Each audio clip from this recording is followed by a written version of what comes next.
Dengan demikian tentunya Bapak mulai dari kelas 1 sampai kelas 6 Bapak harus bisa menunjukkan apa namanya itu, atau mungkin ada langkah-langkah yang Bapak lakukan supaya siswa itu bersemangat ya, tidak bosan, tidak mengantuk ketika mendengarkan penjelasan Bapak. Itu gimana? Caranya gimana Pak Andra? Kalau saya itu biasanya menggunakan itu Pak, media-media Pak, kayak video, terus gambar gitu Pak, games gitu. Nah gitu ya. Nah, itu apa setiap saat selalu begitu Pak? Enggak Pak, tergantung materinya. Kalau misalkan anak-anak agak kesulitan memahami, nanti saya pembelajarannya lebih menggunakan media-media agar anak-anak senang dan dapat dengan mudah mempelajarinya. Iya. Iya Pak. Menggunakan perangkat teknologi berarti Pak ya? Perangkat teknologi. Pak. Menurut Bapak seberapa penting Pak ya penggunaan perangkat teknologi itu? Apa memang teknologi itu lebih baik daripada yang konvensional begitu atau yang bagaimana? Menurut Bapak gimana? Kalau saya ya penting Pak, termasuknya terutama untuk anak-anak zaman sekarang Pak, Gen Alpha ini ya. Ini kan anak-anak sering melihat video, jadi anak itu kebanyakan lebih cepat memahami kayak melihat video, gambar gitu Pak. Jadi untuk pembelajaran sangat dibutuhkan. Ya, yang biasanya yang Bapak pakai itu apa Pak biasanya? Kalau kelas 6 lah, Bapak menggunakan teknologi untuk kelas 6 itu anunya apa? Pilihan Bapak apa itu? Biasanya kiamat Pak, itu materi kiamat itu loh Pak. Jadi itu saya artinya, itu enggak, artinya video gitu ya video YouTube, misalnya gitu saya ya menceritakan nanti ini lebih jelasnya, ini ada video gambaran, nanti ada kiamat ini Zuhro, kiamat kubro gitu Pak. Ya itu ya. Iya Pak. Dan Bapak bisa ya membuat video-video sendiri itu bisa ya? Alhamdulillah bisa Pak. Biasanya saya upload di YouTube itu Pak juga. Nah gitu ya. Ya baik. Karena memang tugas Bapak sebagai seorang guru di era sekarang ini kan memang harus bisa membuat media pembelajaran, salah satunya adalah melalui teknologi seperti itu. Baik. Ya, tapi kan ada pembelajaran itu harus berbasis pada problem, Pak. Harus ya. Itu maksudnya gimana maksudnya itu, Pak? Oh ya, berbasis PBL itu, Pak. Nah, gimana itu? Maksudnya gimana itu? Itu anak-anak dihadapkan dengan masalah itu Pak, problem dalam pembelajaran, terus nanti diselesaikan secara hari ini juga. Jadi diselesaikan sewaktu-waktu itu juga, waktu pelajaran itu juga. Iya. Masalah yang dimaksud itu apa tuh maksud? Apa masalah keluarga, apa masalah ekonomi, masalah apa itu maksudnya? Enggak Pak, masalah pembelajaran. Contohnya misalnya kayak apa ya?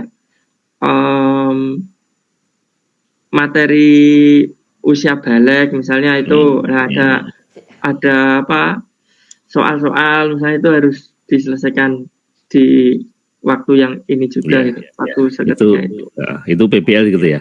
Kalau sebenarnya ada lagi PJBL itu apa Pak? Kalau PJBL? Oh iya Pak, ada PJBL. Kalau PJBL itu berbasis project Pak. Jadi itu dikerjakan agar menemui hasil. Jadi nggak harus seketika ini. Jadi bisa berkelanjutan besok atau gimana gitu Pak hasilnya Pak. Project gitu Pak. Tapi jadi bedanya PBL dengan PJBL kan itu apa waktu itu Pak? Kalau PBL itu yang dihadapi masalah. Kalau PJBL itu ada projectnya gitu Pak. Ada hasilnya, karyanya. Oh karya ya. Ini proyek yang dimaksud adalah sebuah karya begitu ya. Bukan proyek-proyek. Bukan proyek-proyek bangunan begitu kan ya. Enggak. Ya. Ya istighfar aja lah Pak Andra ya. Pak Andra ini terakhir aja Pak Andra ini. Bapak itu kan ngajar di Ngawi ya. Ya walaupun anak-anak itu kan tentu ya anak-anak mungkin belum punya warna, tetapi anak-anak itu kan muncul dari keluarga yang berbeda-beda ya. Ada anak-anak yang bapaknya itu Nahdien, ada anak-anak yang bapaknya Muhammadiyah begitu. Sementara Bapak ngajar PAI ya. Kaitannya dengan ini Pak. Jadi misalnya Kan kalau Muhammadiyah bisa pakai usoli, tidak pakai usoli, kalau NU pakai usoli. Kalau tarawehnya 8, ada yang 23, Ya. macam-macam itu Bapak ngajarnya gimana itu? Kalau saya itu enggak terlalu itu Pak, membeda-bedakan. Jadi saya itu anggap semuanya sama. Kalau ada yang pemahaman seperti itu, ya monggo silahkan, itu semua semua agama itu juga bagus dan setiap anak kan perlu pemahaman. Jadi kita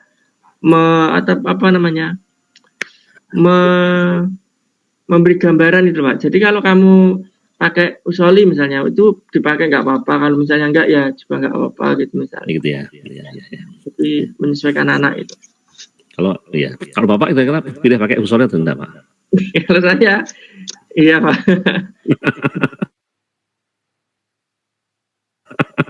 Ya enggak apa-apa sih ya. Pakai atau tidak kemarin kan terserah, katanya tadi terserah ya, terserah pilihan Bapak. Iya. Bentar ya, ini Pak Rafiq bermasuk ya. Pak Rafiq bisa langsung mengamati aja, Pak Rafiq ini sudah masuk mahasiswa yang pertama ini.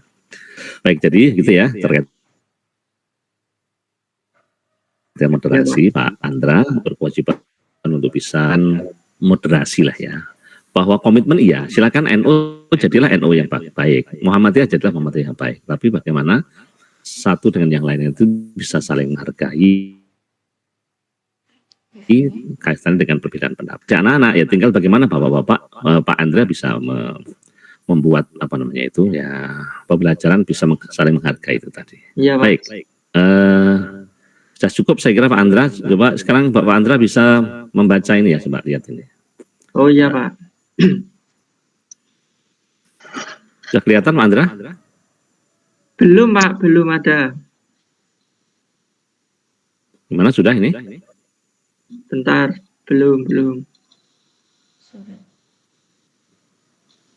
Oh ya sudah Pak. Oke. Silakan dibaca Pak. A'udzu billahi minasyaitonir rajim. Bismillahirrahmanirrahim.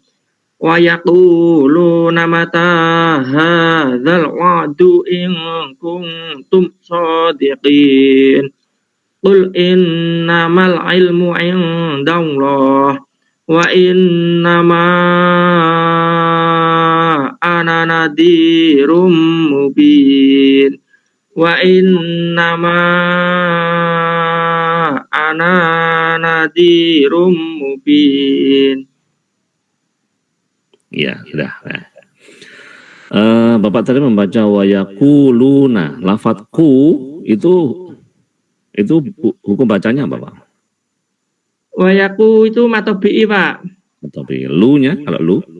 Lu matobi'i juga. Nah kalau mata Pak? Mata matobi'i Pak. Kalau itu matobi'i itu apa sih Pak? Matobi'i itu kapan ada huruf alif wawu ya. Kalau alif itu didahului harokat fathah, kalau ya itu didahului harokat kasroh. Kalau alif wawu itu domah, alif wawu ya-nya itu mati Pak, itu dibaca matobi'i. Oke, berarti mata itu memang juga matobi'i Pak ya? Matobi'i Pak. Matobi'i. Katanya tadi matobi'i tadi alif sebelumnya ada fathah itu. Itu alifnya yang mana itu Pak? Mata itu yang melengkung itu Pak, bengkong itu loh Pak. Bukannya ya itu Pak? Enggak Pak, enggak ya itu. Enggak ada titik. Apa itu? Itu apa itu Pak? Alif Pak itu Pak. Oh, alif ya, iya. Lebih tepatnya alif apa namanya? Oh iya, orang Jawa mengenal alif bengkong atau alif layinah. Nggih, alif layinah. Nah, baik. Ingku bacaan? Inku ikfa Pak. Kuntu ikfa. Tumso idhar safawi Pak. Shadiqin. In matahari disukun. Inna gunah Pak. Inda ikfa. Allah. Lam jalalah Pak. Iya, lam jalalah matobi'i. Bukan. Bacanya maka kan berbeda dengan bismillah. Kalau ini kan indallah, Allah dibaca tebal, itu namanya bacaan apa itu? Tafkim. Wa innama itu panjang atau pendek? Panjangnya panjang sangat atau panjang biasa?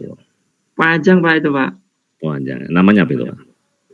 Mad jaiz munfasil. Mad jaiz munfasil. Nah, tadi ada yang Bapak kayaknya ragu-ragu itu. Ana nadhirum mubin. Kalau Bapak ulangi ana nadhirum. Ananya itu sebenarnya panjang atau pendek itu Pak? Itu panjang Pak. Kenapa kok panjang Pak? Semua ana di dalam Al-Quran dibaca pendek kecuali anaba pendek Pak. Pendek. Ya. Bapak mengikuti Umi juga ya? Umi itu siapa? Metode Umi maksudnya? Umi. Bapak pernah training metode Umi, metode baca Quran metode Umi? Enggak ya Pak, itu di kampung kayak gitu Pak dulu Pak. Oh jadi, iya, Mama berarti di kampung itu ya Pak. Betul. Jadi setiap baca maaf, setiap bacaan nanya dibaca pendek kecuali anaba, anasia, anamila gitu ya. Iya. Atau dengan bahasa lain berbagai ilmu, ana itu kalau menunjukkan saya atau domir maka nanya dibaca pendek ya. Maka itu innama ana. Itu sama dengan innani anallahu la ilaha illa ana fa'budni. Itu ananya ana saya semua. Nah, ya, Pak. Kecuali kalau anamila ya. Iya. Oke. Baik. Luar biasa Pak Andra, saya kira sudah cukup ya. Nah. Baik, sudah cukup saya kira Pak Andra. Terima kasih. Mudah-mudahan Pak Andra sukses semuanya. Amin. Silakan boleh live dan kita akhiri. Assalamualaikum warahmatullahi wabarakatuh. Waalaikumsalam warahmatullahi wabarakatuh. Ya, terima kasih Pak Andra. Kita masuk berikutnya adalah